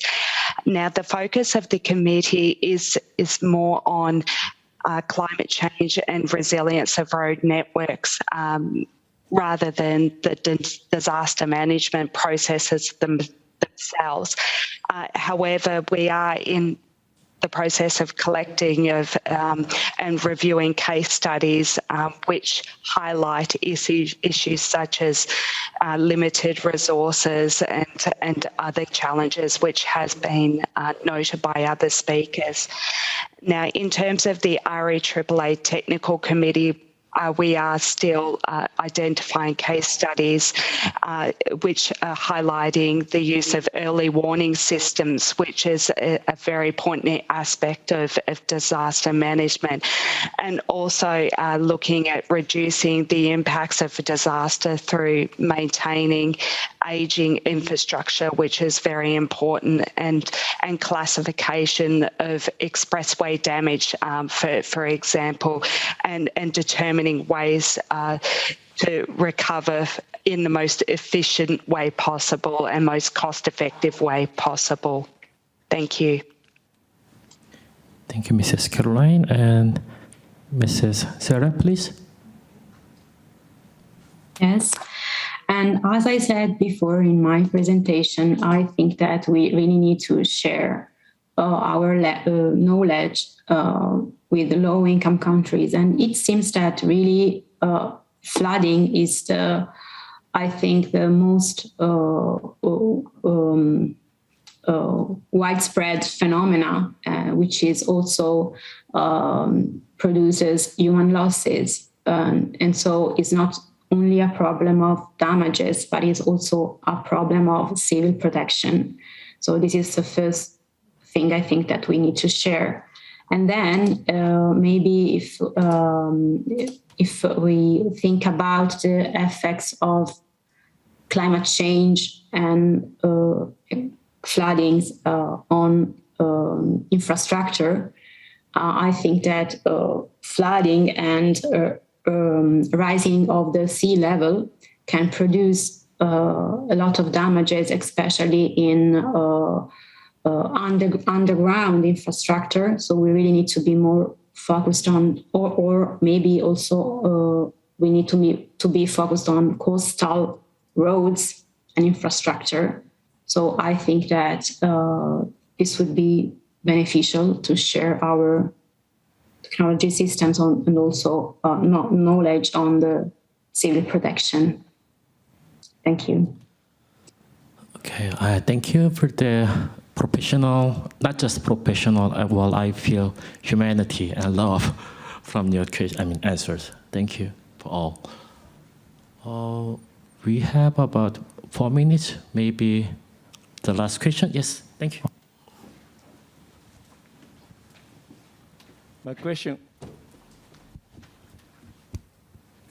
My question goes to the Nishigaki-san. Next Nishi. ここから日本語でさせてもらいますが。And now let me switch to Japanese here. So I think there was in the earlier question we were talking about advice to low and middle income countries. But I think building a resistant road against disasters require a lot of hard work. And in your presentation, you talked about minimizing the time for the road closure. And I think that was the main part of your proposal. Basically, I think you're talking about enhancing the resilience of the roads against disasters. And I think your presentation included a lot of good hints and clues. But what was the reason that you started to work on this? Or is there anything that we can do so that we can enhance the resilience?